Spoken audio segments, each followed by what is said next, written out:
एक बार फिर से आपको खुशामदीद बोलेंगे कोरोना वायरस स्पेशल ट्रांसमिशन के हवाले से, जो कि रोज़ाना पब्लिक न्यूज़ आपके लिए लेकर आता है। और इस ट्रांसमिशन का आप भी हिस्सा बन सकते हैं, क्योंकि आपको सुनने के लिए हम यहाँ पर मौजूद हैं। आपकी आवाज़, पब्लिक की आवाज़, आवाम की आवाज़ हुकाम बाला तक पहुँचाने के लिए पब्लिक न्यूज़ ने ये सिलसिला शुरू किया है।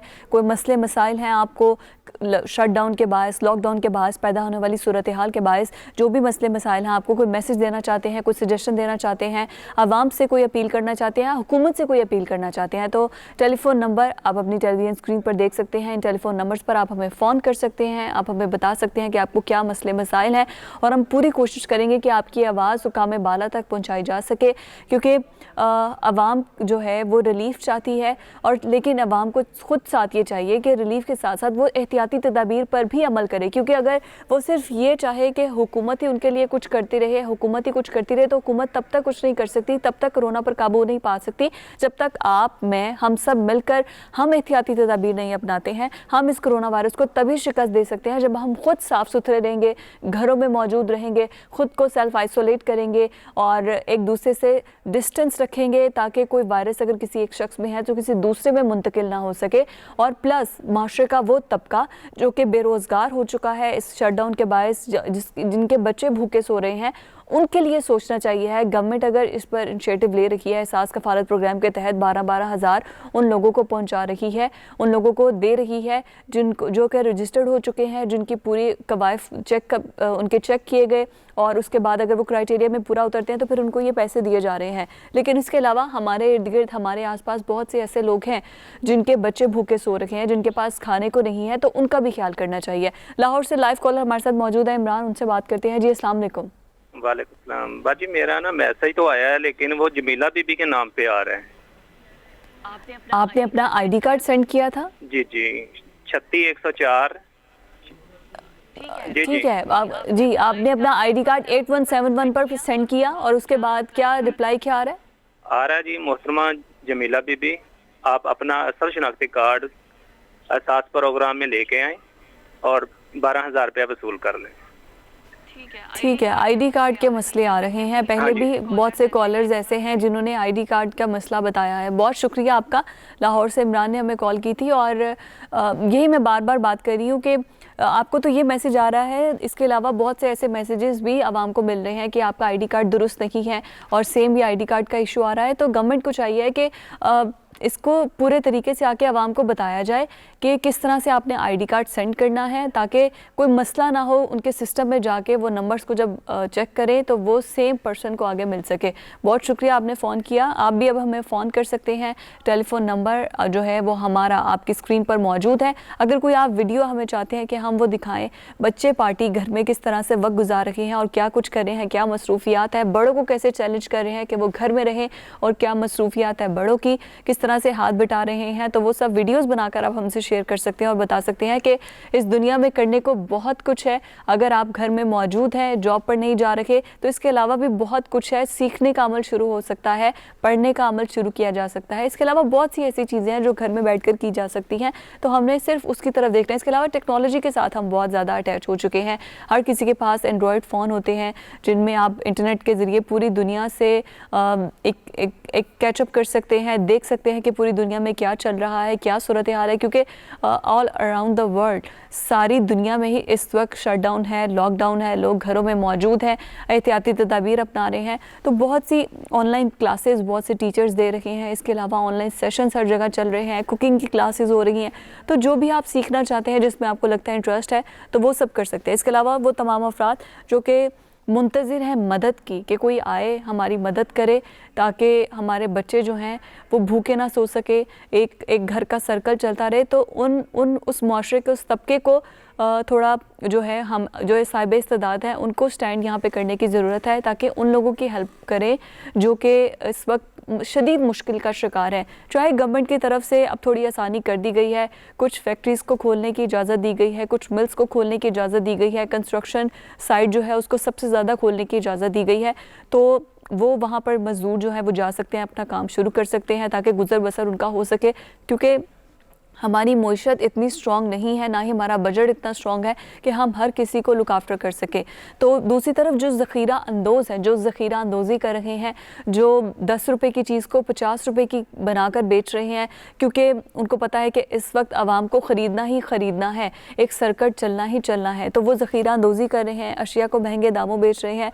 तो ये वो वक्त नहीं है, मुसलमानों को ये ज़ेब नहीं देता है कि वो इस तरह से करें। ये वक्त है एक दूसरे से मदद करने का। बहुत सी ऐसी एग्जाम्पल्स मिलती हैं, जैसे सब्ज़ी की न्यूज़ में देख रही थी कि सब्ज़ी वाले ने 10 रुपए की सब्ज़ी, ताज़ा सब्ज़ी या 10 रुपए की कोई भी सब्ज़ी ले जाओ कि कोई भूखा ना सो सके, और जो सफ़ेद पोश हैं उनकी भी जो इज़्ज़त नफ्स है उसको ठेस ना पहुँचे, 10 रुपये दें और जो भी सब्ज़ी। इस तरह से बहुत सी एग्जाम्पल हैं। अगर मास्क महंगे कर दिए गए हैं तो बहुत से ऐसे लोग हैं जो कि महंगे मास्क भी ख़रीद रहे हैं और उनको आगे से उन लोगों तक पहुँचा रहे हैं जिनको ज़रूरत है। हमारे डॉक्टर्स हैं, हमारे नर्सिंग स्टाफ है, हमारा पैरामेडिकल स्टाफ है, ये हमारे फ्रंट लाइन के हीरोज़ हैं जो इस वक्त लड़ रहे हैं। तो हमें इनका साथ देना है, इनके लिए आसानियाँ पैदा करनी है, इनके लिए वो तमाम चीज़ें जो इनकी जान के लिए और जो मरीज़ कोरोना वायरस का मरीज़ है उसके लिए जो चीज़ें ज़रूरी हैं वो इन कंपनीज़ को चाहिए है कि उनको मज़ीद सस्ता करें, बजाय कि उनको महंगा करने के। ज़रूरी है कि उनको सस्ता करें ताकि जान बचाई जा सके। जान कीमती है, ये चीज़ें, ये मुनाफाखोरी और ये पैसे ये फिर आ सकते हैं, रिवैल्यूएट होंगे, लेकिन जो जान है वो दोबारा वापस नहीं आ सकती है। तो इस वक्त वो तमाम ज़ख़ीरा अंदोज़ों के ख़िलाफ़ सख्त एक्शन भी लिया गया है गवर्नमेंट की तरफ से। अभी ऑर्डिनेंस भी बना दिया गया है, लेकिन वो अभी इनिशियली सिर्फ इस्लामाबाद पर जो है वो नाफिजुल अमल होगा जैसे ही सदर ममलिकत इसकी मंजूरी देंगे, लेकिन उसके बाद ये पूरे पाकिस्तान में इसको नाफिज किया जाएगा ताकि जो ज़ख़ीरा अंदोज़ हैं उनके ख़िलाफ़ सख्त से सख्त कार्रवाई हो। और ये ज़ख़ीरा अंदोज़ी की खबर देगा कि इस गोदाम में ज़ख़ीरा अंदोज़ी हो रही है, उसका नाम सीगा राज में रखा जाएगा और उसको 10% भी दिया जाएगा, और जिसका सामान जब्त किया जाएगा वो 50% जुर्माना अदा करेगा और उसके ख़िलाफ़ जो है वो डिप्टी कमिश्नर बगैर किसी वारंट के गिरफ्तारी अमल में ला सकता है। तो इस वजह से वो ज़ख़ीरा अंदोज़ जो कि ज़ख़ीरा अंदोज़ी कर रहे हैं, जो कि राशन जमा कर रहे हैं, जो कि ताकि अभी जमा कर लें ताकि आगे जाके उसको मज़ीद महंगा बेच सके, तो इस लालच को छोड़ दें। ये वो वक्त नहीं है कि ज़ख़ीरा अंदोज़ी की जा सके। अपने से निचले तबके का हम सबको मिलकर ख्याल रखना है और इसी तरह से इसको आगे लेकर चलना है। अब्दुल कादिर साहब ने हमें ज्वाइन किया है, लाइव कॉलर हमारे साथ मौजूद है मियाँ चन्नू से, उनसे बात करते हैं। जी अस्सलाम वालेकुम। जी कादिर साहब क्या कहना चाहेंगे? सिस्टर, मैंने भी इस प्रोग्राम में अपना CNC नंबर सेंड किया, वो कह रहे हैं आप इस प्रोग्राम में शामिल नहीं हैं। शामिल नहीं है या आप इसके अहल नहीं हैं? अहल नहीं है, ये मैसेज आ रहा। अच्छा, तो मैं पहले भी इस पर बार बात कर रही हूँ कि आपने कोई बैरून मुल्क सफ़र किया हो या आपके नाम पे कोई प्रॉपर्टी हो? एक दफ़ा किया। यही बात है, जो सरकारी मुलाजमीन हैं जिन्होंने बैरून मुल्क सफ़र किया हुआ है या जिनके नाम पर कोई प्रॉपर्टी है, तो उन लोगों को डिस्क्वालीफाई किया जा रहा है, क्योंकि वो क्राइटेरिया में गवर्नमेंट का क्राइटेरिया वो है जो बिल्कुल ही निचला तबका है, जो कि सिर्फ रोज़ कमाता है, रोज़ खाता है। ये उनके लिए है। बहुत शुक्रिया आपके फ़ोन करने का। अब्दुल कादिर साहब ने हमें फ़ोन किया है। तो वो तमाम लोग, क्योंकि बार अब जाहिर है किसी ने अगर किसी का घर अगर उसको विरासत में मिला है और उसका सर्कट उस तरह से नहीं चल रहा कि वो अपनी फैमिली का गुजर बसर कर सके इन हालात में, तो उसके लिए भी मसले मसाइल हैं। तो बार मैं ये बात बोलूँगी कि गवर्नमेंट को चाहिए कि इस बात को दोबारा से रिव्यू में जाए, पता चल सके कि बहुत से ऐसे लोग हैं जिन्होंने अगर बैरून मुल्क सफ़र किया है तो वो बाहर भी मज़दूरी के लिए गए थे, पैसा इकट्ठा करके, कर्ज लेकर, किसी भी तरीके से अगर वो बाहर गए थे तो मज़दूरी के लिए गए थे, और फिर अगर वापस आ गए हैं तो इस वजह से कि इतना वहाँ पे उनको नहीं फैसिलिटेट किया गया या वो इतना नहीं कमा सके, इस वजह से वो वापस आ गए। तो गवर्नमेंट को इसको भी लुक आफ्टर करना चाहिए कि वो ये लोग भी इस मुआशरे का हिस्सा हैं और ये वो लोग हैं जिनको भी गुजर बसर करने में मुश्किलात का सामना है। लाहौर से एक और लाइव कॉलर हमारे साथ मौजूद है, उनसे बात करते हैं। जी अस्सलाम वालेकुम मदीहा। मदीहा, आपको आवाज़ आ रही है? हेलो।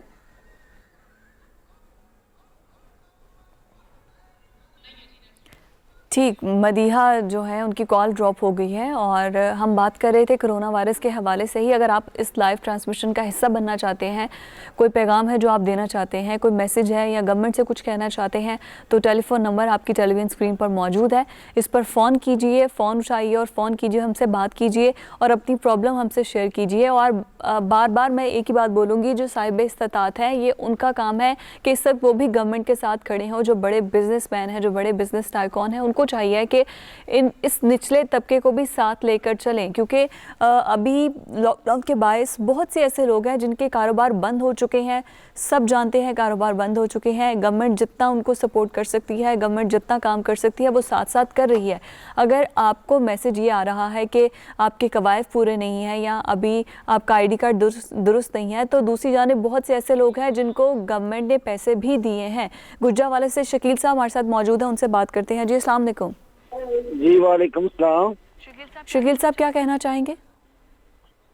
मैं अभी पूछना चाह रहा था कि मैं ना एक किराए के मकान में रहता हूँ, तो मालिक मकान को ना किराया 10 तारीख को देता था, तो लेकिन शादी मारे उनको दोबारा बोला नहीं, लेकिन उनको वो वेट कर रहे हैं कि किराया कब दे। उनको मैंने बोला कि मैं जॉब करता हूँ, तो अभी तो दुकानें बंद हैं, तो इस वजह से मैं बड़ा परेशान हूँ। तो इस हवाले से मैं पूछना चाह रहा था कि गवर्नमेंट से मुझे कोई इन्फॉर्मेशन नहीं है, तो आपकी हेल्प लेना चाह रहा था। जो पंजाब हुकूमत है उसने कहा है कि ज़बरदस्ती कोई भी किराया वसूल नहीं कर सकता है। अगर कोई आपसे मालिक मकान ज़बरदस्ती किराया मांगता है तो उसके ख़िलाफ़ आप कंप्लेन कर सकते हैं पुलिस को, क्योंकि इस अभी जो सूरत हाल है सबके कारोबार बंद है।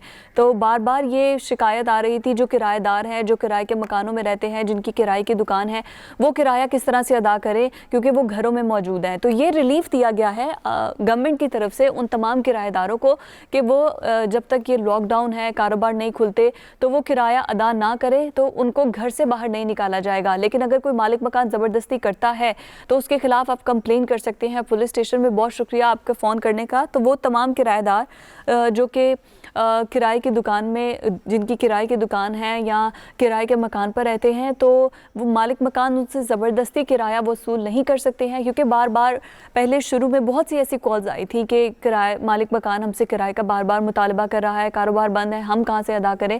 ऑन द अदर साइड जो मालिक मकान है उसके घर का सर्किट भी इन किरायों से ही चलना है। लेकिन फिर भी आवाम के रिलीफ के लिए, आवाम की सहूलत के लिए पंजाब हुकूमत ने ये इनिशिएटिव लिया था कि अगर आप लोग किराए के मकान में रहते हैं, वो तमाम लोग, तो आप किराया अगर अदा नहीं भी करते हैं तो आपको कोई उस घर से निकाल नहीं सकता है, क्योंकि शटडाउन के बायस दुकानें बंद हैं, कारोबार बंद है, सब जानते हैं कि पैसे नहीं हैं। तो मालिक मकानों से कहा गया था कि आप सख्ती ना करें, और अगर कोई मालिक मकान सख्ती करता है, ज़बरदस्ती करता है किराएदारों से पैसा निकलवाने के लिए, किराया निकलवाने के लिए, तो वो किराएदार पुलिस में जाके कंप्लेन कर सकता है। या आप वीडियो बनाएं, जो भी आप मनाजिर देख रहे हैं आप हमें सेंड करें, हम उसको खबर बनाकर चलाते हैं कि ऐसा भी हो रहा है, ज़बरदस्ती किराया वसूल किया जा रहा है। तो वो तमाम किराएदार, उनको ये सहूलत दी गई है। इसके अलावा जो एहसास कफ़ालत प्रोग्राम है उस पर मैं पहले बात कर रही थी कि बहुत से लोगों को इसके मुख्तलिफ फेजेस थे। पहले फ़ेज़ में ख़वातीन को मिला है 12-12 हज़ार रुपये, जो कि वज़ीर-ए-आज़म इमरान खान की तरफ से मिले हैं, और दूसरे मरहले में अब मर्दों को दिए जाएंगे जिनका भी आईडी कार्ड रजिस्टर्ड था एहसास कफ़ालत प्रोग्राम में, और रजिस्ट्रेशन के बाद वो इस क्राइटेरिया पर, गवर्नमेंट के क्राइटेरिया पर पूरा उतरते थे कि वो सरकारी मुलाजिम नहीं थे, उनके नाम पर कोई भी कीमती चीज़ नहीं थी, उन्होंने बैरून मुल्क सफ़र नहीं किया हुआ था। वो तमाम लोग जो कि इस क्राइटेरिया पर पूरा उतरते थे, उन्हें 12 हज़ार रुपये दिए जा रहे हैं। इसके अलावा बहुत से ऐसे लोग हैं, बहुत से ऐसे सफ़ेद पोश लोग हैं जो कि इस स्कीम से भी फ़ायदा नहीं उठा रहे हैं और किसी को कह भी नहीं सकते हैं। लेकिन आप और हम ऐसे लोग जो कि साहिब इस्तेदाद हैं, जिनको पता है कि बहुत से ऐसे सफ़ेद पोश लोग हैं, तो अब हमारा काम बनता है कि खड़े हों और उनका साथ दें। दूसरी तरफ कोरोना वायरस के हवाले से अगर पैदा होने वाली सूरत हाल की बात करें तो पाकिस्तान में जो तादाद है वो बढ़ती जा रही है। अगर दुनिया भर की बात करें तो अब तक 1,46,000 अफराद इस कोरोना वायरस के बायस जान की बाजी हार चुके हैं। 1,46,000 अफराद, जबकि 22 लाख तकरीबन मुतासरीन पूरी दुनिया से रिपोर्ट हुए हैं। 22 लाख मुतासरीन हैं जो कि इस कोरोना वायरस के बायस अफेक्टेड हैं, और 1 लाख से ज़ायद अफराद ऐसे हैं जो कि जान की बाजी हार चुके हैं। बरतानिया में 4,000 से ज़्यादा है तादाद, स्पेन में 19,000 से ज़्यादा है, 6 लाख से ज़ायद अफराद जो हैं वो अमेरिका में हैं, इटली में 22,000 से ज़्यादा अफराद हैं, 34,000 अफराद अमेरिका में अब इस वक्त जहाँ बहक हो चुके हैं, और 6,68,000 बीमार है। ये अमेरिका सुपर पावर की सिचुएशन है। तो इस तरह से बहुत से दूसरी तरफ इंतज़ामात किए जा रहे हैं इससे निपटने के लिए। हमारी पुलिस जो कि सड़कों पर मौजूद है, जो हमें बार बार मास्क लगाने का कहती है, अगर हम घरों से बिला ज़रूरत निकलते हैं, हमसे पूछगछ करती है, इन्वेस्टिगेशन करती है, तो उनका भी ख्याल करें, ख़ुद की भी जान की हिफाजत करें। इसके अलावा आज पंजाब हुकूमत ने 10,000 पुलिस कांस्टेबल्स को भर्ती करने के लिए कह दिया है, क्योंकि ड्यूटीज़ फ़राइज़ सर अंजाम अंजाम देने के लिए ज़्यादा से ज़्यादा लोग जो हैं वो भर्ती किए जाएंगे, ताकि आपकी और हमारी हिफाजत को यकीनी बनाया जा सके। हुकूमत जहाँ पर काम करना चाहिए, जहाँ उसको अप्रिशिएट करना चाहिए, वो काम कर भी रही है, लेकिन एट द एंड ये रिस्पॉन्सिबिलिटी हमारी है कि हम वो तमाम एहतियाती तदाबीर इस्तेमाल करें, एहतियाती तदाबीर अपनाएं, ताकि ख़ुद को जो है वो सेव रख सकें। अगर ओवरऑल पाकिस्तान की बात की जाए तो अब तक 135 अफराद कोरोना के बायस जाँ बहक हो चुके हैं सिर्फ पाकिस्तान के अंदर, और 7025 अफराद रिपोर्ट हुए हैं पाकिस्तान में, जिनमें सबसे ज़्यादा फैलाव है वायरस का पंजाब के अंदर। 3276 केसेस पंजाब में रिपोर्ट हुए हैं। सिंध दूसरे नंबर पर है, वहाँ पर 2008 अफराद हैं। बलूचिस्तान में 303 अफराद रिपोर्ट हुए हैं। तालिब हुसैन है जेहलम से हमारे साथ एक लाइव कॉलर, उनसे बात करते हैं। जी अस्सलाम वालेकुम तालिब साहब, क्या कहना चाहेंगे? वालेकुम सलाम जी, मैं ये बात करना चाहता हूँ कि मैंने वो मैं चलाता हूँ गाड़ी, ठीक है ना जी, तो मैंने वो दरख्वास्त दी थी, वो जो मैसेज है वो 8171 पर आपने मैसेज किया था। जी जी जी, उसका जवाब आया है कि आप इंतजामिया से रब्ता करें, ठीक है। मैंने इंतजामिया से रब्ता किया, उन्होंने बताया है कि आपका नादरा में जो है ना वो चला गया है। वो आगे से पता नहीं क्या करेंगे, मैसेज भेजेंगे या क्या करेंगे। और नादरा आपको इंतज़ामिया ने क्या कहा है? नादरा में क्या आपका मतलब कवायद चेक होने के लिए चले गए हैं कि आपके नाम पर कोई चीज़ तो नहीं है, या आपने बैरून मुल्क सफ़र नहीं किया, ये कहा गया उनकी तरफ से? नहीं, उन्होंने सिर्फ ये कहा है कि आपको मैसेज 2 आएंगे, लेकिन मेरे पास तो एक भी नहीं आया। और हमारा भी यही काम है कि दिहाड़ी जैसे दिहाड़ी लगाते हैं ऐसे ही काम है हमारा। ठीक है, बहुत शुक्रिया। जेहलम से आप हमारे साथ मौजूद थे तालिब हुसैन साहब। और फिर वही मसले मसाइल हैं कि हुकूमत को चाहिए कि यहाँ पर आकर कोई तशहीरी मुहिम शुरू करे कि आपने 8171 पर मैसेज ये करना है, और उसके बाद जो मैसेज आएगा 3 से 4 मैसेजेस होंगे ऑब्वियसली, जो कि मुख्तलिफ लोगों को सेंड किए जा रहे होंगे कि आप अभी इंतज़ार करें, आपके कवायद का अमल शुरू हो चुका है चेक करने का, या आपके आईडी कार्ड में मसला है उसको जो अभी तक मुझे समझ आई है कि जो अभी तक आवाम को मैसेजेस आ रहे हैं, या वो जिनका तमाम प्रोसीजर से वो हो चुके हैं, क्राइटेरिया में वो पूरा भी उतरते हैं, तो उनको एक फ़ाइनल मैसेज आ जाता है कि इस तारीख को जाके आप अपनी रकम वसूल कर सकते हैं। तो ये तमाम चीज़ें जो है एनिमेशन के ज़रिए या वैसे कोई आकर, डॉक्टर सानिया निश्तर जो कि सास कफालत प्रोग्राम के लीड कर रही हैं, उनको चाहिए कि वो कोई इस तरह से इश्तिहारी तशहीरी मुहिम चलाए ताकि अवाम को आगाही आ सके और ये पता चल सके कि इस मैसेज का मतलब ये है। और अगर कोई कहा जाता है कि आप किसी इंतज़ामिया से रब्ता करें, तो इंतज़ामिया के कौन से ऐसे डेस्क हैं, कहाँ कहाँ पर मौजूद हैं, जिनसे रब्ता करें, जिनसे क्या क्वेश्चन किया जा सकता है, और जिनकी अथॉरिटीज़ क्या हैं, जिनके अंडर क्या क्या आता है। तो ये सब आगाही के लिए चाहिए है कि गवर्नमेंट यहाँ पर जो है अपना रोल अदा करे। इसके अलावा एट द एंड बात यही आती है कि हमें ख़ुद भी जो साहिब इस्तात है, मैं बार बार उनसे अपील करूँगी कि वो ख़ुद भी आगे बढ़ें, आगे बढ़ चढ़ के हिस्सा लें, क्योंकि अभी इस वक्त हमें अपने लोगों की ज़रूरत है जो कि गवर्नमेंट के साथ स्टैंड हों और इन तमाम लोगों की मदद करें जो कि सफ़ेद पोश हैं, जो कि किसी के आगे हाथ नहीं फैला सकते। क्योंकि जैसे जेहलम से ये फ़ोन आया, ये टैक्सी चलाते थे, ऊबर क्रीम की सर्विसेज बंद हैं, तो बहुत से लोग वो ड्राइवर्स बेरोज़गार हो चुके हैं जिनका एक सर्किट वहाँ से चलता था, जो ये सर्विस से फ़ायदा उठाते थे। इसके अलावा बहुत से ऐसे लोग जो कि मुख्तलिफ मॉल्स में जॉब करते थे, वो मॉल्स बंद होने की वजह से वो बेरोज़गार होकर बैठे हुए हैं। कुछ बहुत से ऐसे लोग जो कि मुख्तलिफ जो कंपनीज़ हैं वहाँ पर जॉब करते थे, उनके वो भी बेरोज़गार होकर बैठे हैं। मतलब बहुत से ऐसे लोग हैं जो कि जिनका सर्किट चलता था अपनी जॉब से, लेकिन अब वो जॉबलेस हो चुके हैं, या तो उनको निकाल दिया गया है या शटडाउन की वजह से उनको भी सैलरीज नहीं मिल रही हैं। तो इस वजह से तो हमें खुद इर्द गिर्द देखना चाहिए कि कौन से ऐसे लोग हैं जिनकी मदद करनी चाहिए है। इसके अलावा मैं बता रही थी कि पाकिस्तान में अंदर कितने केसेस रिपोर्ट हुए हैं, तो तकरीबन 3000 से ज़ायद केसेस रिपोर्ट हो चुके हैं पाकिस्तान में, जिनमें से अभी तक 135 अफराद जिनकी डेथ हो चुकी है। 7025 मुतासरीन जो कुल हैं पाकिस्तान के अंदर वो हैं। 3276 पंजाब में सबसे ज़्यादा हैं। उसके बाद है सिंध में 2008 और बलूचिस्तान में 303 हैं। खैबर पख्तूनख्वा में 993 अफराद कोरोना वायरस का शिकार हो चुके हैं। इस्लामाबाद में 154 अफराद हैं। गिलगित बल्तिस्तान में 237 अफराद हैं। आज़ाद कश्मीर में इस वक्त 40 अफराद हैं जो कि मुख्तलिफ अस्पतालों में ज़ेर इलाज हैं, जहां उनको कोरोना का ट्रीटमेंट दिया जा रहा है। इसके अलावा बहुत से लोग सेहतयाब भी हुए हैं। 765 अफराद ऐसे हैं जिन्होंने कोरोना को शिकस्त दी है, जो कि कामयाबी से लड़े हैं और बगैर वैक्सीन के, क्योंकि अभी तक कोरोना वायरस की कोई भी वैक्सीन मौजूद नहीं है। मुख्तलिफ तरीके अपनाए जा रहे हैं, एहतियाती तदाबीर अपनाई जा रही हैं, मुख्तलिफ तरीक़ों से इस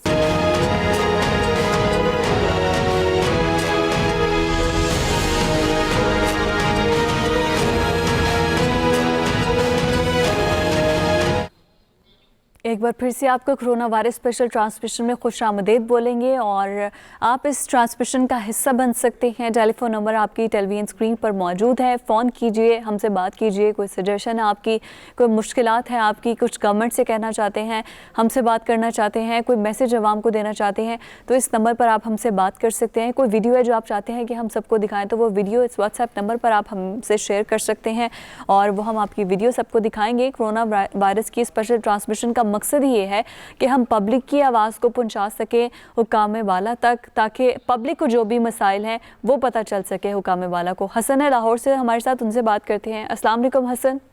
वालेकुम सलाम जी। क्या कहना चाहेंगे हसन साहब? बेटे पहले तो बहुत खुश हूँ मैं कि अल्लाह ताला आपको जज़ा दे, आप बहुत अच्छा काम कर रही हैं। दूसरे ये है कि मेरा शनाख्ती कार्ड बिल्कुल जेन्युइन और बिल्कुल सही है। मेरा नंबर पे जो मुझे बार बार मैं 3 दफा कर चुका हूँ, वो कह रहे जी आप इसके अहल नहीं है। मुझे सर ये बता दिया जाए कि मैं इस अहल क्यों नहीं हूँ, जबकि ना मेरे नाम कोई गाड़ी, ना मोटरसाइकिल, ना कोई घर, बिल्कुल कोई चीज नहीं है मेरे नाम किसी चीज की, ना मैंने बाहर सफर किया। तो आप सरकारी मुलाजिम तो नहीं है? मुझे बता दिया कि आप अहल नहीं हो इसके। सरकारी मुलाजिम तो नहीं है आप? कुछ नहीं हूँ। ठीक, क्योंकि अभी जो हसन साहब बहुत शुक्रिया आपके फ़ोन करने का, जो हमें जो इन्फॉर्मेशन है उसके अकॉर्डिंग यही है कि जो सरकारी मुलाजिम हैं या जिनके नाम पे कोई कीमती चीज़ है या फिर जिन्होंने बैरून मुल्क सफ़र किया होता है, उनको जो है वो क्राइटेरिया पर वो पूरा नहीं उतरते, इस वजह से उन्हें ये एहसास कफ़ालत प्रोग्राम के पैसे नहीं मिलेंगे। इसके अलावा अगर कोई कंडीशन आप गवर्नमेंट ने कर दी हो तो उसका मैं I am not inform about that, but कोशिश बार बार मैं पहले भी गवर्नमेंट से अपील कर चुकी हूँ कि एक इश्तिहारी मुहिम चलाई जाए ताकि आवाम को आगाही आ सके। आप उस आवाम को डील कर रहे हैं जो कि गुर्बत की ज़िंदगी गुजार रहे हैं, उस आवाम को डील कर रहे हैं जिसको अभी इन चीज़ों की मालूमात नहीं है, शऊर नहीं है। गवर्नमेंट को चाहिए, वो एजुकेटेड नहीं है, पढ़े लिखे नहीं है, पढ़े लिखे तबके से आप मुखातिब नहीं है। एक ऐसा तबका जो कि रोज़गार की तलाश में होता है, जो कि रोज़ाना मजदूरी करता है, तो उस तबके के लिए आगाही मुहिम चलानी चाहिए कि अगर आपको ये मैसेज आता है तो उसका मतलब ये है, और वो तमाम कंडीशंस बतानी चाहिए कि इन पैरामीटर्स पर अगर कोई पूरा उतरता है, इन कंडीशंस पर कोई पूरा उतरता है तो ही उसको ये पैसे मिलेंगे। डॉक्टर सानिया निश्तर से मेरी भी ये अपील है कि आवाम की आगाही के लिए ये स्टेप आई गेस उन्हें मूव फॉरवर्ड होना चाहिए, बताना चाहिए। अब से कुछ देर कबल डॉक्टर ज़फ़र मिर्ज़ा जो ब्रीफिंग दे रहे थे उसमें उन्होंने सेहत की सहूलियात बारे बताया है, रोज़ाना की बुनियाद पर वो ब्रीफिंग देते हैं, लेकिन फिर इसी तरह से एहसास कफ़ालत प्रोग्राम की ब्रीफिंग के लिए भी रोज़ाना की बुनियाद पर किसी को आना चाहिए, किसी को बताना चाहिए, एटलीस्ट कुछ परसेंटेज शेयर करनी चाहिए कि इतने % लोगों का अभी चेक एंड बैलेंस चल रहा है। सबा लाहौर से हमारे साथ है, उनसे बात करते हैं। अस्सलाम वालेकुम सबा। सबा क्या कहना चाहेंगी? मैं बस यही कहना चाहूँगी कि इस मुश्किल वक्त में हमें अपनी हुकूमत का साथ देना चाहिए, क्योंकि इस सिचुएशन को बढ़ा भी हम सकते हैं और इसको कम भी हम लोग कर सकते हैं। बाकी हम लोग अपना टाइम किस तरह स्पेंड करना चाहेंगे, वो ऐसे है कि हमें अपनी ऐसी एक्टिविटीज में हमें खुद को इन्वेस्ट करना चाहिए जिनसे ना हमारी जो पर्सनैलिटी है वो इम्प्रूव हो सके।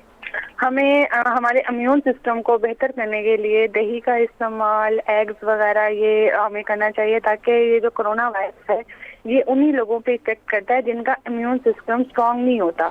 ये हमें हेल्दी फूड लेने चाहिए, फ्रेश जूस हो गया, दही हो गया, एग्स हो गए, जिनसे हमारा इम्यून सिस्टम है वो स्ट्रांग हो और हम इस मामले में जो है ना सरवाइव कर सकें। बाकी सब आप क्या करती हैं? मैं EFO लाइफ इंश्योरेंस कंपनी में जॉब करती हूँ। ओके। तो अभी तो आपके आई गेस कंपनीज वगैरह तो सब बंद हैं, जॉब वाले सर घर में बैठे हैं, तो घर में क्या मसरूफियात है, किस तरह से वक्त गुजरता है? सबा की लाइन आई गेस ड्रॉप हो गई है और बहुत खूबसूरत सबा भी यही कह रही थी कि हमें एहतियाती तदाबीर तो अपनानी चाहिए, लेकिन हमारे इम्यून सिस्टम को स्ट्रॉन्ग करने के लिए ऐसी ग़िज़ाएँ लेनी चाहिए हैं जो कि हमारे क़ुव्वत मुदाफ़त को बढ़ा सके, हमारे जिस्म को इतनी क़ुव्वत दे सके, इतनी तवानाई दे सके कि वो जो जर्म है वो हमें अफेक्ट ना कर सके। हमें ख़ुद को इतना स्ट्रॉन्ग करना है कि अगर वो जरासीम अगर हम उसका शिकार हो भी जाए, हमारी विल पावर इतनी हो कि हम उसको शिकस्त दे सकें। लेकिन बहरहाल एहतियाती तदाबीर अपनाकर, अब ऐसी ग़िज़ाएँ खाकर, ख़ुद को फ्रेश रख कर हम इस जो वबा है इसको कंट्रोल कर सकते हैं, इस वबा को फैलने से रोक सकते हैं। और यही बात है कि गवर्नमेंट के साथ आवाम को भी इसमें हिस्सा लेना होगा, क्योंकि ये सिर्फ पाकिस्तान की, लाहौर की, कराची की, कोयटा की बात नहीं है, इस्लामाबाद की बात नहीं है, ये पूरी दुनिया में ये वायरस फैल चुका है। तो बेहतर यह है कि हम खुद अपने से शुरू करें, अपने से अकाउंटेबिलिटी करें, अपनी एहतियाती तदाबीर को अपनाएं, अपने घर से शुरू करें, अपने घर को साफ़ रखें। जो भी डॉक्टर्स गाहे बगाहे मुख्तलिफ चैनल्स पर आकर डॉक्टर्स बताते हैं कि आप एहतियाती तदाबीर, क्या क्या एहतियाती तदाबीर इस्तेमाल करनी चाहिए हैं, क्या क्या ग़िज़ाएँ खानी चाहिए हैं और क्या क्या इक़दामात है जो इस वायरस से बचने के लिए किए जाने चाहिए हैं, और बग़ैर ज़रूरत के घर से बार बार ना निकलने का कहा जा रहा है। तमाम गवर्नमेंट की जानिब से भी और पब्लिकली भी, प्राइवेटली भी ये कहा जा रहा है कि घरों से बगैर ज़रूरत के ना निकले। तो ये तमाम एहतियाती तदाबीर हमें अपनानी चाहिए ताकि हम ख़ुद को, इस मुआशरे को, इस पाकिस्तान को सेफ़ रख सकें, क्योंकि बाहर के ममालिक की सूरत हाल हमसे बहुत ज़्यादा वर्स्ट है, बहुत बुरी हालत में है, बहुत बुरी कंडीशन है। तो अगर हम चाहते हैं कि हम ख़ुद को सेव रखें, इस मुआशरे को सेव रखें, तो बेहतर यह है कि हम गवर्नमेंट के साथ साथ ख़ुद भी एहतियाती तदाबीर और थोड़ी सी ज़िम्मेदारी लें। हमारे साथ कराची से एक लाइव कॉलर मौजूद है, उनसे बात करते हैं। जी अस्सलाम वालेकुम। प्रोग्राम में पैसे मिल रहे ना, बेनज़ीर कार्ड का बिल भी बंद करा। मेरा ठेला लगता था रोटी सालन का पीढ़ी में, आज 1 महीना 4 दिन हो गए बहन मेरी बंद पड़ा काम। हम तो शर्म के मारे किसी के आगे जा भी नहीं रहे, कह भी नहीं रहे। और ये मीडिया पे बैठ के ये वजीर रोज बोलते हैं हम आपकी इतनी मेहरबानी कि ये हमारी वजीर आला तक ये तो पहुंचा दो दरखास्त के। तो कई लोग ऐसे हैं कि जिनका तुमने पिन कोड भी बंद किया हुआ ना, उनका कोई काम हो रहा है, तो मेहरबानी करके थोड़ा बहन मेरी ये काम हमारा करवा दें। शौकत साहब, आपने एक 8171 पर जो वजीर आज़म इमरान खान का कफालत प्रोग्राम है, आपने वहाँ पर अपना ID कार्ड सेंड किया, इस नंबर पर मैसेज किया? 81 71 में मैंने कॉल करी थी, मैंने अपनी वाइफ के नंबर से भी, बेटी के नंबर से भी। तो वो कह रहे हैं कि माजरत, अब ये मेरा कुछ 6 साल पहले मेरा इस्लामी बैंक में अकाउंट है, उसमें 3000 अमाउंट पड़ा मेरी बहन। उसके बाद हमने उसमें दोबारा पैसे नहीं डलवाए। छोटा सा मुझे अल्लाह ने घर अपना दे दिया। वो जब मैंने वो अकाउंट खुलवाया था, छोटी सी BC डाल के वो पैसे जमा करवाए थे। आज तक कोई सुनने वाला कोई नहीं है, कोई पूछने वाला कोई नहीं है बहन मेरी। अल्लाह करम करे। बहुत शुक्रिया। शौकत साहब कराची से मौजूद थे और बहुत से ऐसे सफ़ेद पोश हैं जो कि मुख्तलिफ़ मुश्किलात का शिकार हैं। तो आपका, हम सब का, गवर्नमेंट का फ़र्ज़ बनता है कि इस मुश्किल घड़ी में हम एक दूसरे का साथ दें, एक दूसरे का सहारा बने। नाज़रीन, प्रोग्राम का बिल्कुल इख्तिताम है, वक्त बहुत थोड़ा है, तो मैं इन पर यही रिक्वेस्ट करना चाहूँगी कि गवर्नमेंट के साथ साथ हमें ख़ुद भी स्टैंड लेना होगा इस पर थोड़ा सा, ताकि हम इस वबा को भी कंट्रोल कर सकें और इर्द गिर्द हमारे मुआशरे में जो ऐसे लोग हैं इनकी मदद कर सकें, दुनिया और आखिरत दोनों संवार सकें। बहुत शुक्रिया। आपसे मुलाकात होगी कल। अल्लाह हाफ़िज़।